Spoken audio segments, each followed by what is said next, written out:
Alhamdulillah kita telah dapat berkumpul di ruangan ini untuk mengikuti acara pelatihan emergency response plan. Kebakaran atau banjir ataupun bagaimana yang harus kami lakukan bila ada ledakan, terlebih daerah kita mungkin daerah yang cukup potensial untuk terjadi bencana. Jadi kami harapkan dari pihak Bukit Asa pada hari ini memberikan waktu yang seluas-luasnya bagi kami untuk menambah pengetahuan kami di dalam apa yang harus kami lakukan menghadapi keadaan kegawat daruratan di lapangan. Jadi pada teman-teman semua, mari kita ambil ilmu, mari kita gali ilmu sedalam-dalamnya dan sebanyak-banyaknya dari narasumber kita pihak Bukit Asa pada hari ini. Jangan malu bertanya, jangan malu untuk mengungkapkan bila ada keluhan atau yang kita tidak tahu sama sekali.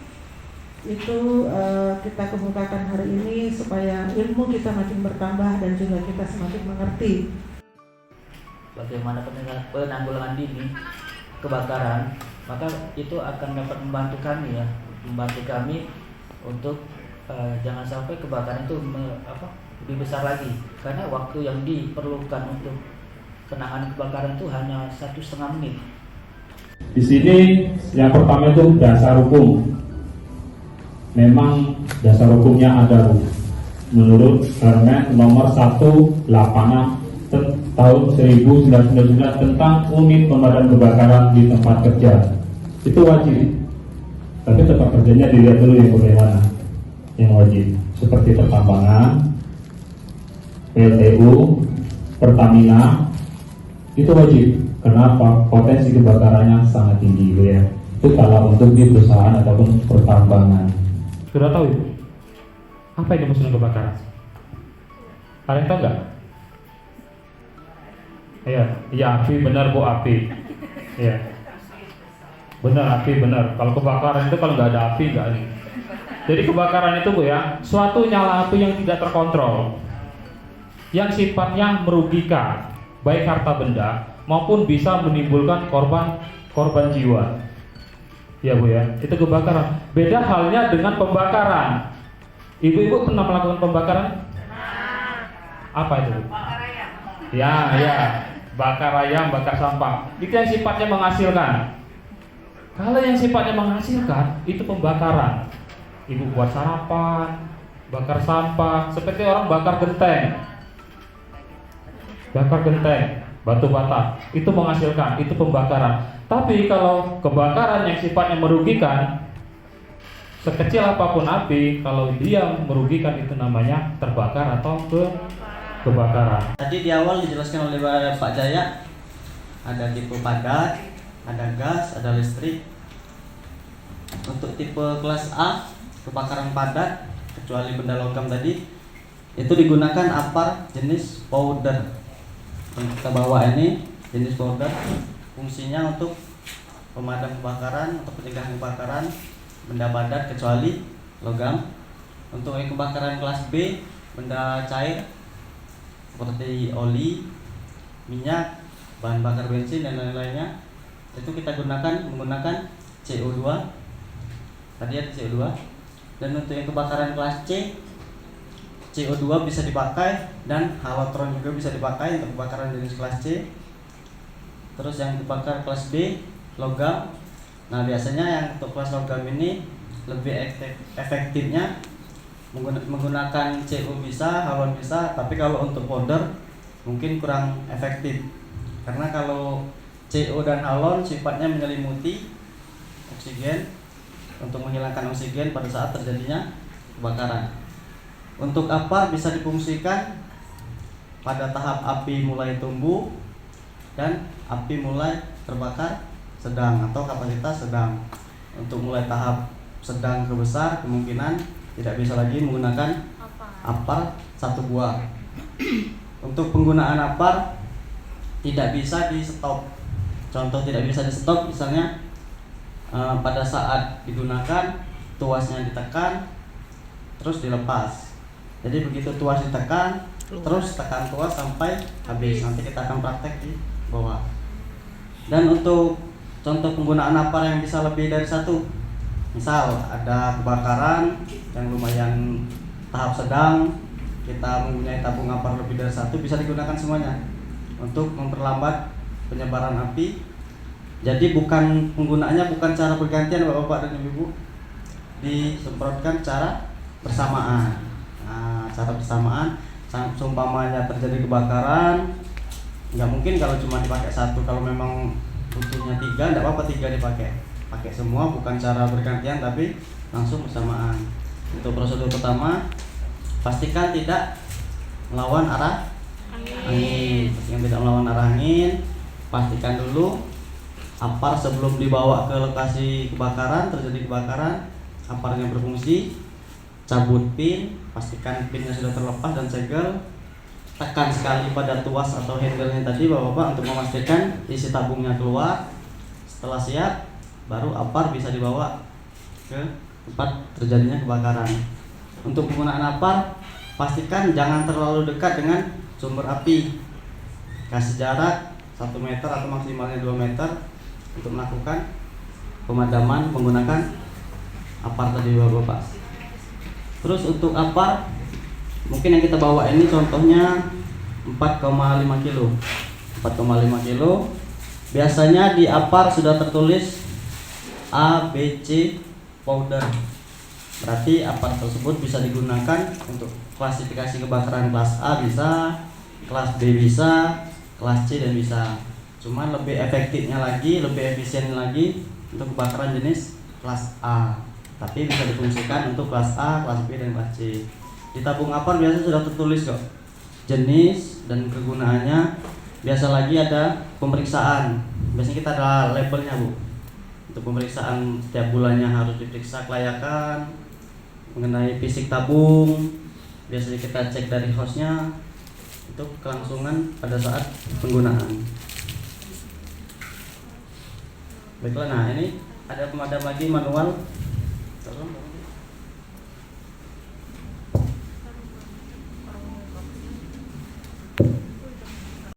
Nah, akibat adanya arus pendek listrik terus disalah ke, tidak pernah disalah ke apa?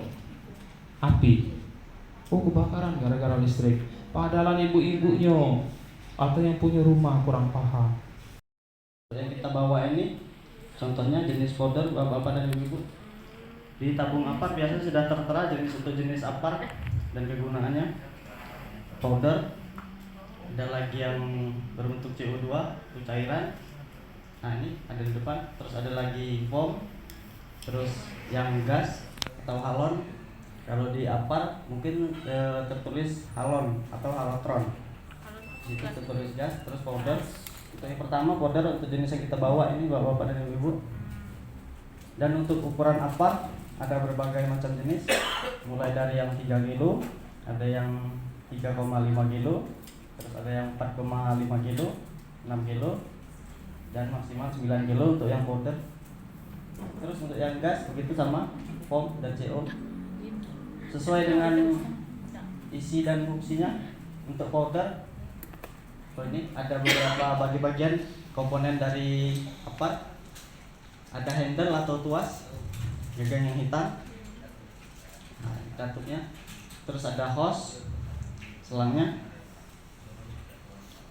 Di ujung bagian selang ada nozzle-nya. Di sini yang rentan tertutup oleh debu ataupun rayap-rayap. Terus ada tabung, untuk fisiknya ada tabung apar. Terus yang terakhir tadi sudah nozzle. Untuk komponen-komponen kecilnya tambahan, ada yang tabung apar mempunyai pressure gauge menunjukkan tekanan di dalam. Jadi apar ini di dalam tabung ada berupa tekanan gas atau tekanan angin yang difungsikan untuk menyemburkan isi dari dalam tabung. Terus dibalik ada pinnya, pin apar pengunci untuk menandakan bahwa apar belum pernah dipakai, dan dikunci lagi sama segel. Nah ini segelnya Bu. Jadi segel dan pin ini menunjukkan bahwa apar tersebut belum pernah difungsikan, belum pernah dipakai, dan siap untuk dilakukan pemasangan atau pemakaian pada saat dibutuhkan. Klasifikasi APAR tadi di awal dijelaskan oleh Pak Jaya, ada tipe padat, ada gas, ada listrik. Untuk tipe kelas A, kebakaran padat kecuali benda logam tadi, itu digunakan APAR jenis powder. Yang kita bawa ini jenis powder, fungsinya untuk pemadam kebakaran atau pencegahan kebakaran benda padat kecuali logam. Untuk yang kebakaran kelas B, benda cair seperti oli, minyak, bahan bakar bensin dan lain-lainnya, itu kita menggunakan CO2. Tadi ada CO2. Dan untuk yang kebakaran kelas C, CO2 bisa dipakai dan halotron juga bisa dipakai untuk kebakaran jenis kelas C. Terus yang kebakaran kelas D, logam. Nah, biasanya yang untuk kelas logam ini lebih efektifnya menggunakan CO bisa, halon bisa, tapi kalau untuk powder mungkin kurang efektif. Karena kalau CO dan halon sifatnya menyelimuti oksigen untuk menghilangkan oksigen pada saat terjadinya kebakaran. Untuk APAR bisa difungsikan pada tahap api mulai tumbuh dan api mulai terbakar sedang atau kapasitas sedang. Untuk mulai tahap sedang ke besar kemungkinan tidak bisa lagi menggunakan APAR satu buah. Untuk penggunaan APAR tidak bisa di stop. Contoh tidak bisa di stop misalnya pada saat digunakan tuasnya ditekan terus dilepas. Jadi begitu tuas ditekan terus tekan tuas sampai habis. Nanti kita akan praktek di bawah. Dan untuk contoh penggunaan APAR yang bisa lebih dari satu, misal ada kebakaran yang lumayan tahap sedang, kita mempunyai tabung APAR lebih dari satu, bisa digunakan semuanya untuk memperlambat penyebaran api. Jadi penggunaannya bukan cara bergantian Bapak dan Ibu, disemprotkan cara bersamaan.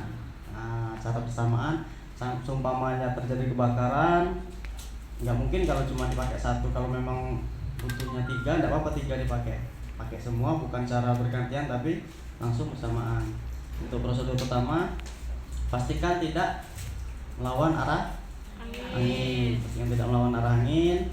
Pastikan dulu APAR sebelum dibawa ke lokasi kebakaran, terjadi kebakaran, APARnya berfungsi. Cabut pin, pastikan pinnya sudah terlepas dan segel.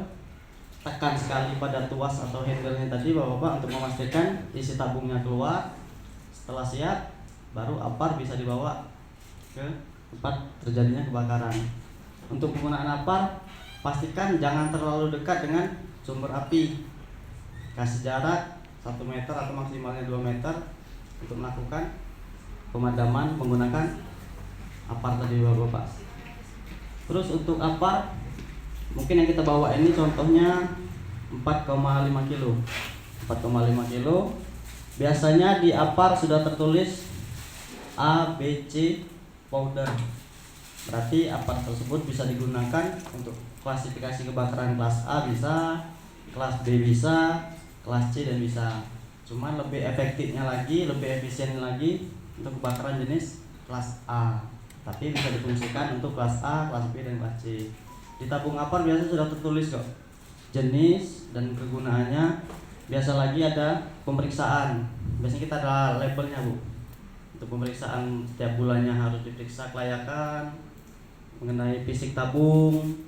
Biasanya kita cek dari hostnya untuk kelangsungan pada saat penggunaan. Fire blanket. Nah, mungkin ini bisa difungsikan pada saat kebakaran jenis kelas K tadi di dapur, kebakaran kompor gas. Untuk cara penggunaan nanti kita ajari Bu. Jadi di sini fungsinya untuk melindungi tangan Ibu. Tangan Ibu ini api besar, tangan Ibu ini kuat.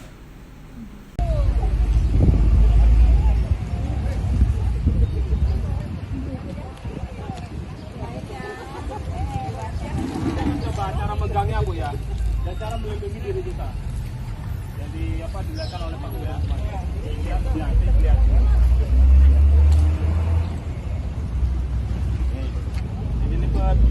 Dilipat untuk melindungi diri kita. Dan jangan pernah melawan arah angin. Ya, jangan melawan arah angin. Kalau apinya arahnya ke sini, akan menyelimuti api. Ibu diatur jalan, jangan lebih. Tanduk kan? Ya. Ini sambil menutupi muka dan panas paparan. Oke, coba dipraktekkan Pak. Nah, ini yang dikatakan tadi apinya gila-gila tuh. Jangan pernah melawan arah angin.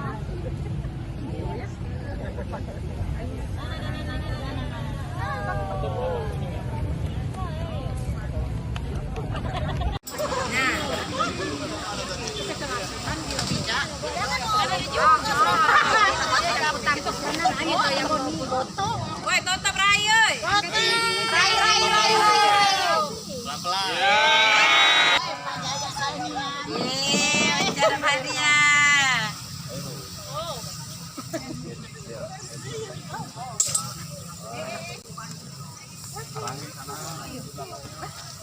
Jangan jerbab, diterbab kamera. Apa?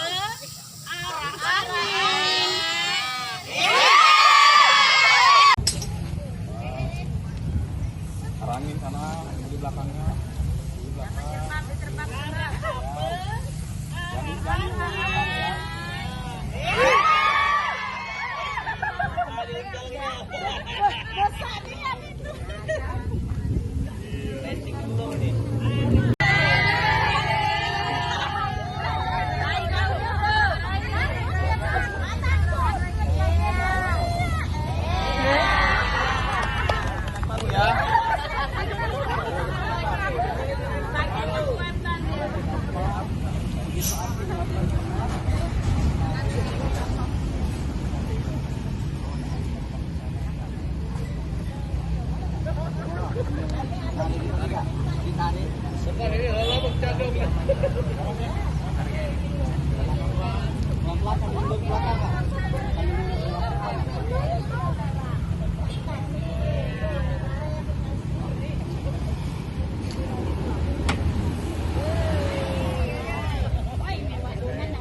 bawa aparatnya ke sumber api, pastikan pin sama segelnya masih terpasang.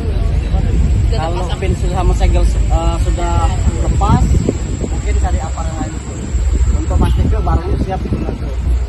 Terus yang kedua, kayaknya aparat yang di sini tadi presergingnya ada galau ya, yang di sini pusat. Nah, ada beberapa aparat di sini preserging sudah turun. Jadi preserging sudah turun ini nunjuk ke bukan berarti aparnya kosong, tapi tekanan di dalam tabung kurang. Nah, jadi kemungkinan kalau tekanan tabungnya sudah kosong, begitu ditekan handle, apar isi dalam tabung tadi tidak jauh. Tadi tidak jauh, jadi tidak bakal nyelimuti. Begitu ditekan handle, ya cuma jatuh di sini. Makanya tadi kan ada 1 sampai 2 meter tadi semprotannya. Jadi pastikan lagi sebelum bawanya lokasi, jangan mentang-mentang kita sudah tahu ini apa langsung dibawa. Kita pastikan lagi dulu alat yang bakal kita pakai sudah siap itu dulu. Jadi untuk pemeriksaan lanjutannya, pastikannya selangnya tidak ada patahan, di nozzle tidak ada sumbatannya bu, di bagian depan, dan secara fisik tabung tidak ada bocoran, tidak ada karatan, terus sama tersendiri. Yang terakhir handle pin sama segel. Di dalam ini ada tabung lagi, ada ketik. Jadi saat dia tersenggol, kalau ini sudah terlepas, dia bisa menembak. Dan yang bahayanya bu ya, kalau ini pin sudah dilepas, jangan pernah dihentakkan terlalu kuat. Takutnya di dalam os ini ada yang buntu. Kalau dia buntu terjadi ledakan, pernah terjadi 4 orang jadi korban. Kepalanya di mana, tangannya di mana. Jadi makanya harus pakai TCK bu. Pakai TCK. TCK-nya tadi ada pengecekan per hari, tabungnya. Sekali sakit itu.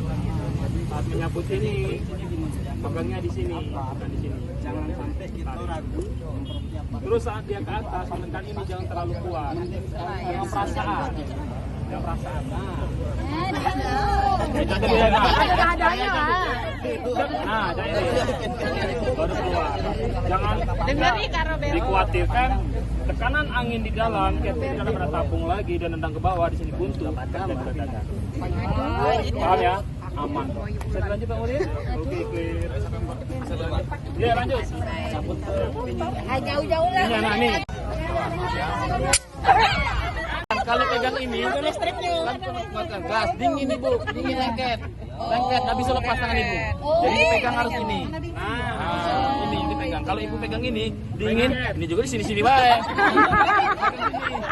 Ya, sini.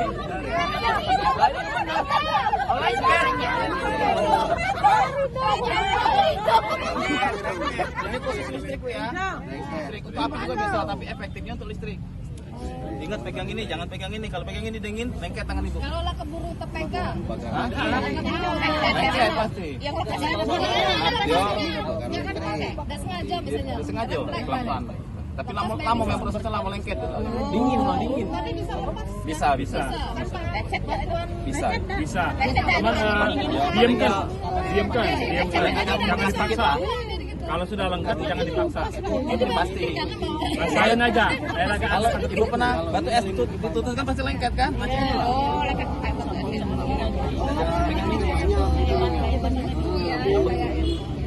Ini dapat jangan melawan arah angin.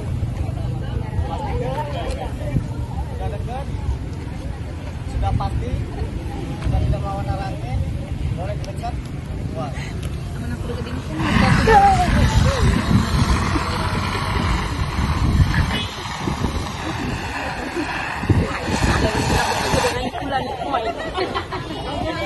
Apinya sudah mati, baru handle boleh dilepas dan nozzle-nya harus disapu-sapu. Jangan sampai kejauh, tapi sambil sapu. Posisinya cak mana sih ngangkat? Dia pakai gitu Pak.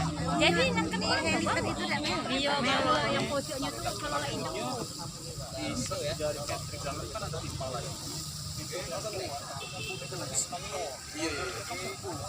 Oh, ditarik ke pojok. Ban.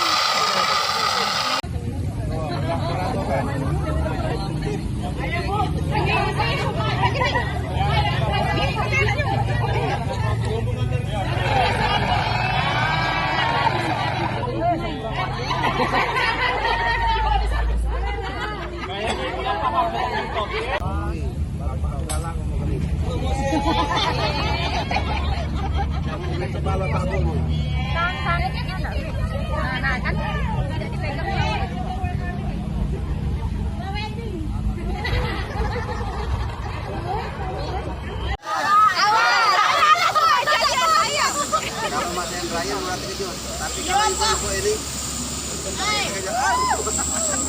Modus.